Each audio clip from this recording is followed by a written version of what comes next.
जय हिंद दोस्तों आज हम करने वाले हैं, जैसे कि लास्ट वीडियो में मैंने बताया था कि डेमोक्रेसी क्या होती है और डेमोक्रेसी के कितने पिलर्स होते हैं और क्या क्या ये काम करती है। तो आज हम इसी वीडियो को आगे कंटिन्यू करते हुए, आज हमारा सेकंड डे है और सेकंड डे में हमने आज स्टार्ट की है कैबिनेट मिशन। अब कैबिनेट मिशन थी क्या और इसका काम क्या था और कैसे ये आई थी इंडिया में, इसके बारे में पूरा हम फुल डिटेल में कहीं ना कहीं बात करने वाले हैं।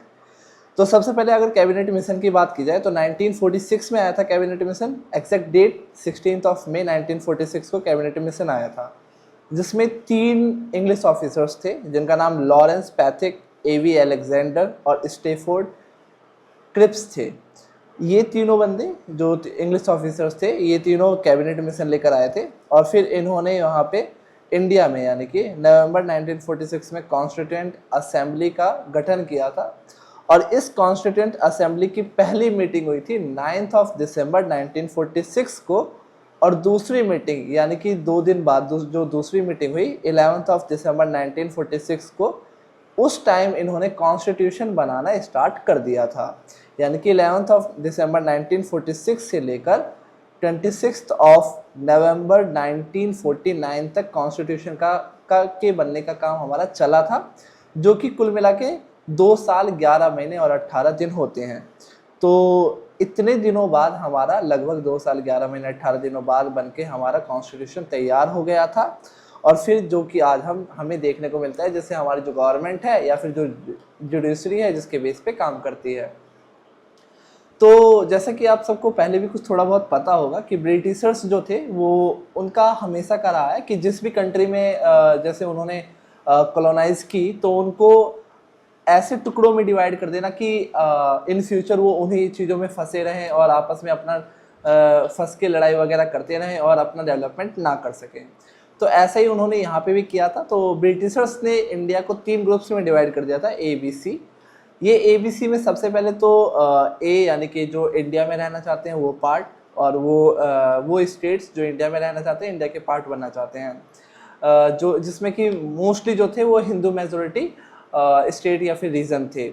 उसके बाद बी जो यानी कि बांग्लादेश जाना, सॉरी माफ़ कीजिएगा, जो पाकिस्तान जाना चाहते हैं, पाकिस्तान के कहते हैं, पाकिस्तान की कंट्री में या फिर पाकिस्तान नाम की कंट्री में अपने आप को देखना चाहते हैं, मिलना चाहते हैं, वो यानी कि मुस्लिम मेजोरिटी रीजन्स को उसमें डाल दिया था। तीसरा सी वो रीजन थे जहाँ पे महाराजाओं का शासन चला करता था, जैसे प्रोविंसली स्टेट के नाम से भी जानते थे। तो इन्होंने ये ऑप्शन दिया था कि या तो आप हिंदुस्तान में मिलो, या तो आप पाकिस्तान में मिलो, या फिर अपना एक प्रिंसली स्टेट नाम का अपना एक अलग से शासन चला सकते हैं। तो वो बात है कि पंडित जवाहरलाल नेहरू और कहते हैं सरदार वल्लभ भाई पटेल, दोनों ने मिलकर काफ़ी अच्छा काम किए थे। और जिसके बाद लगभग 550 प्लस रियासतों को यहाँ पे इंडिया में मिलाया था उन्होंने।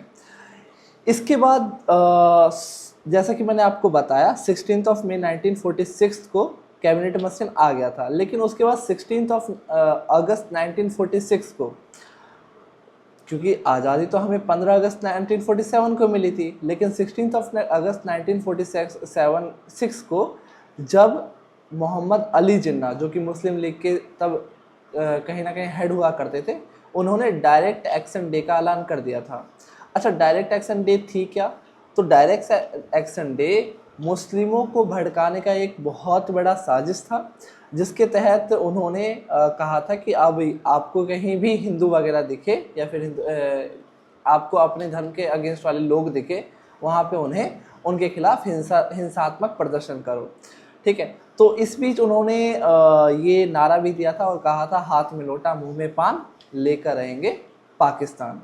इसके बाद और उस समय देखा जाता है बहुत ज़्यादा अफरा तफरी मच गई थी, बहुत ज़्यादा। वेस्ट बंगाल जो था, जो अब के असम जो है वो वेस्ट बंगाल का ही एक पार्ट हुआ करता था, यानी कि पूरा बंगाल रीजन ही था। बांग्लादेश, असम और आज का वेस्ट बंगाल पूरा एक बंगाल ही था, पूरा बंगाल प्रोविंस तो वो हुआ करता था। तो बहुत ज़्यादा वहाँ पे आगजनी देखी गई, बहुत ज़्यादा हिंसात्मक प्रदर्शन भी वहाँ पे देखने को मिले थे। उसके बाद 2 सितंबर 1946 की बात की जाए तो ये टाइम, अच्छा ये मैं जो डेट बता रहा हूँ ये कुछ फेमस डेट्स है जहाँ पे जिस टाइम में बहुत ही बड़ी बड़ी चीज़ें हुई थी। जैसे मैंने आपको 16 अगस्त 1946 के बारे में बताया, डायरेक्ट एक्शन डे।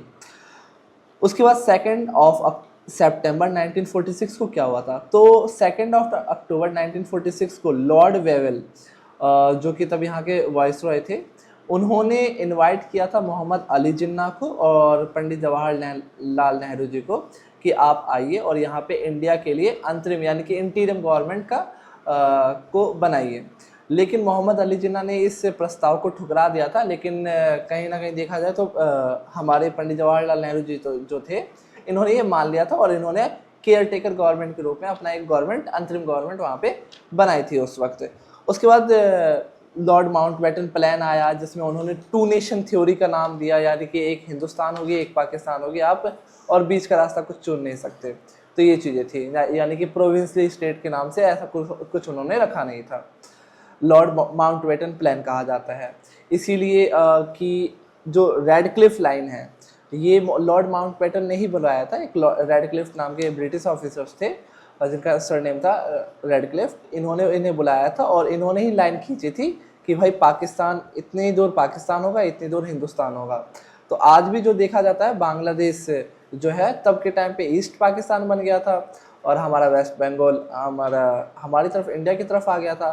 तो वहाँ पे जो बॉर्डर लाइन है उसे भी रेडक्लिफ लाइन के नाम से जाना जाता है और इंडिया और पाकिस्तान का जो बॉर्डर लाइन है उसे भी रेडक्लिफ लाइन के नाम से जाना जाता है। तो ये आज तक की, अभी तक की पूरी चीज़ें थी जो हमने यूपीएससी में स्टार्ट की है।